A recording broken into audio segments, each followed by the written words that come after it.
Like any complex and multifaceted concept, cooking as a whole can feel incredibly intimidating. In an age of beautiful Instagram food, hours of cooking condensed into seconds on TikTok, and unrealistic diet expectations, I mean seriously, who's frying chicken tenders every day? The core purpose of cooking is almost lost on us. I wanted to embark on a journey to get back to the basics of cooking to answer the question of why cooking matters. To do this, I had to break down and isolate cooking into a bunch of different parts, which is tricky to do when each part plays an important role in all the other parts. To kick off this series, I'm starting with two big questions: why we cook, and ultimately why you should care. These questions, of course, have no direct answer, but in this video, I'm gonna share my research and perspective to act as food for thought on the topic. You see what I did there? First, we'll explore the practical side of why we cook, and then we'll work our way up to the more beautiful, theoretical, and emotional side of cooking. Those are definitely my favorite parts because that's where things get vulnerable, messy, and relatable. So, why do we cook? Well, the first reason is obvious. We cook because we need food to stay alive. Our bodies need calories to function, and we get those calories from ingesting food. That's about the simplest reason anyone could argue for cooking. However, if this was the only reason for food, we'd all just be sucking down liquid meal replacements like tech bros. I know this sounds appealing to some people, but I actually think that concept is completely antithetical to the human experience. The science is fuzzy on when exactly humans adopted cooking as a technique, but it's clear that cooking played a massive role in developing and growing humans as a species and a global culture. Cooking does the heavy lifting in breaking down food so our bodies can access the nutrients available within those ingredients. Therefore, cooking is the means by which we're able to get what we need to survive from hard to break down sources. We could, in theory, get all of our calories from raw fruits and veggies, but the volume and time that would take is sort of insane. Cooking would have been a much more efficient way for early humans to get the nutrition needed without spending their entire day eating and breaking down raw and fibrous food. There are theories that cooking is a key piece to human history progressing the way that it has. With less time allotted to chewing food and more nutrition available from the food itself, our ancestors could spend more time using their brain and less time using their mouths and colons. The most notable of these theories is the cooking hypothesis coined by Richard Wrangham. Michael Pollan describes this theory in his seminal book, Cooked, this way: freed from the necessity of spending our days gathering large quantities of raw food and then chewing and chewing it, humans could now devote their time and metabolic resources to other purposes like creating a culture. Cooking also plays a key role in keeping us safe and healthy. Raw foods, especially meat and fish, are much more vulnerable to bacteria and parasites that can make us really sick in an instant. Early humans were the testing ground for cooked versus raw food. You got Gorm here, he ate the raw meat and became ill, while Grom put his meat in the fire and did not. It's a gross oversimplification of this, I know, but bear with me. Give this enough time to play out, and it's not hard to see why cooking would become preferred. This here could honestly be a strong enough argument for cooking, and I could stop the video right now. Being alive is really nice, and food keeps us alive. Okay, obviously there's much more to cooking than just needing to live. We've established that we need food to stay alive, and cooked food is much more nutritious and safe than raw food, so why not just have somebody else cook it for you? Well, we often do that, and it's no problem in moderation. I'm on the record as being a Taco Bell fanatic, and my love for prepackaged snacks is no secret. Just go check out all my shorts. However, to rely on others to cook all of our food would be depriving ourselves from a sense of understanding that'll lead to a self-sufficiency in the kitchen. I can't spend my entire life relying on someone else to cook all my food because I have no say what goes into it and no understanding of the work involved. Then you have the angle of personalization. My body needs unique quantities of nutrients, I have my own flavor preferences and dietary restrictions, and no one is better suited to navigate those factors when cooking than I am. I understand that I come from a privileged position in the fact that I love cooking as a hobby and I do this for a job, but those things aren't requirements for a baseline level of comfortability in the kitchen. There's a huge satisfaction in being able to throw together a dish when you're hungry and having the cooking chops to make that thing delicious. Self-sufficiency goes a long way when you need to feed yourself. We can opt out of eating food that's bad for us every day by learning how to cook. If you want to become more familiar with the transformative powers of cooking, the best way to do it is just get in the kitchen more. You may be surprised at how quickly you'll pick things up if you're paying attention. The next reason we cook is to save that money. Cooking is almost always more affordable than eating out. With the state of the economy, even Taco Bell is no less than $10 a meal. No, I don't want double the meat for an extra $1. And it's pretty easy to cook a meal for less than that. If you're anything like me, you'd honestly be blown away at how much money you spend on food a month. Even if it's just eating out a few times a week, it adds up so quickly. We spend so much money on eating out rather than spending time and energy cooking food in. I make this trade-off constantly, but it isn't always the right call. Most of the time, the choice is between convenient time-saving food or less convenient money-saving food. It's easy to say and not always easy to do, but just replacing one meal out with one meal cooked in is enough to improve your overall spending habits. I'm not gonna say you'll be able to buy a house with that money, but you may save enough to join my Patreon and get some sick benefits, wink wink. I've got a series inbound related to cooking cheap food, but trust me when I say it's 100% possible to save money without having to be an intense Costco bulk shopper. There's nothing wrong with that, but it really only works if you've got the storage space for it, and our kitchen doesn't even have a pantry, so it's not quite for me. I wanna pitch you on a wild concept related to cooking. I think cooking itself is fun.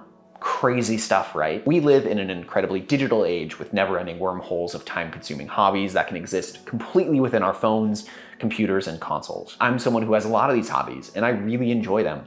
But there's something fun and different about analog, hands-on experiences. A different feeling swells over me when I'm cooking something delicious compared to when I finish a great game or movie. Both are good feelings, but knowing that my hands played a direct role in what I'm consuming makes the entire process more gratifying, especially when the meal ends up being tasty. When you make the choice to see cooking as a fun experience that doesn't have to be perfect, you can get so much more out of it. If I cook something really surprisingly delicious, I want to express that verbally to a point where my wife gives me a hard time about how expressive I get. But on the flip side, if I make something disappointing, I'm able to note how I would do things differently next time, or I can continue adjusting until it tastes decent enough to be content with. There's something very tinkery about all this, like playing with a big old box of Legos.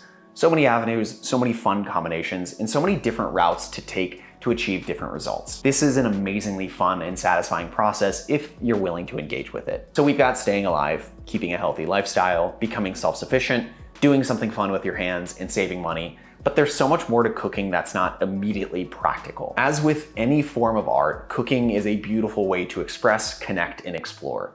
Each of these involve interpersonal relationships and impact the way that we interact with each other. When I think of expression, I think of an attempt to show people a version of your true self that they may not understand fully. When you express something, you're making a vulnerable statement about your life experiences in hope that it's gonna elicit some sort of response. Everyone comes from a different place with different cultures, and art is a beautiful way to show that lived experience. Cooking is an extension of that in a large way, and I'd put it up there with any other artistic medium like music or film. When you cook something for someone, you can show them what it was like growing up in your shoes, what parts of your personality shine in the flavors you pick, or what you're currently going through or learning. During this past holiday season, my wife and I had our first Christmas away from family, so we decided to invite friends over for Christmas Eve because we've always spent Christmas Eve with a group of people around our table. At the Marty household, that table's holding what's known in some Italian families as the Feast of Seven Fishes, a cherished tradition for us. None of our Seattle friends had experienced this before, and by cooking the seafood feast for them and setting the table of hospitality in our home,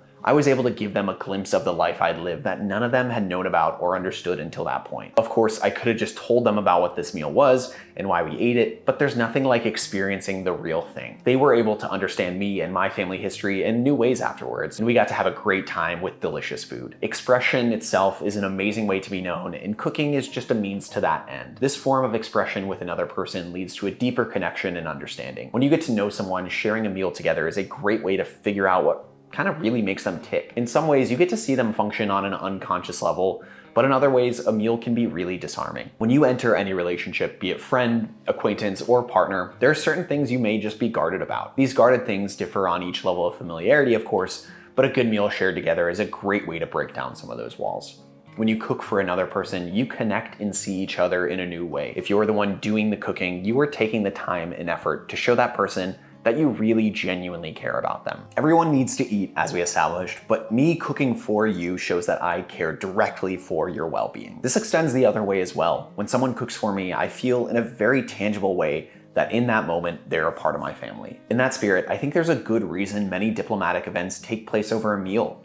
It's a direct gateway to understanding and openness. Cooking is so entrenched in the culture and place of any given region that it reveals certain things about the people that live there. When you're someone on the outside of that culture, eating the food is an amazing and often delicious way to connect and learn. Similar to travel, cooking can open different avenues of exploration, and I'm someone that tends to obsess over specific regions for a short amount of time. And cooking helps me explore that on the cheap. I live in a large metropolitan city, so it's pretty easy to find very specific restaurants in hyper-regional food related to any given culture. If you don't have that luxury though, it can be an amazing experience to research and then cook food from specific regions that you may not be able to travel to. During COVID, this was a huge thing for me, and it opened the door to so many specific foods that I maybe never would have seen. This of course isn't a replacement to exploring new physical locations, but cooking something outside of your culture can be a really fun way to expand and grow. I'm someone that loves new experiences, often for the sake of new connections, new friends, and new outlooks. And cooking is one amazing avenue for that. We are made better the more we're able to see and connect with others communally, so we should leverage any way that's available to us. Ultimately though, why should you care about all this? Well, if I haven't convinced you yet, I firmly believe that cooking is an incredibly enriching experience. We're able to keep ourselves fed while also connecting with others. We can immerse ourselves in new cultures while making new friends and showing them how we feel about them.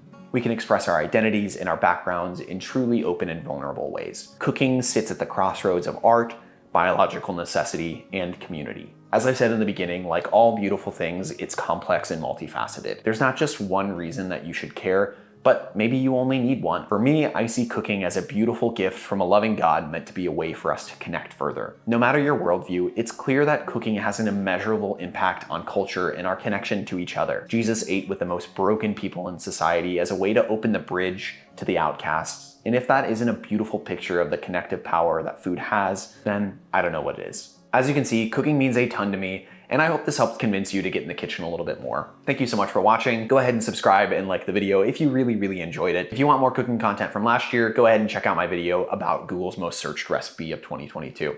Cheers.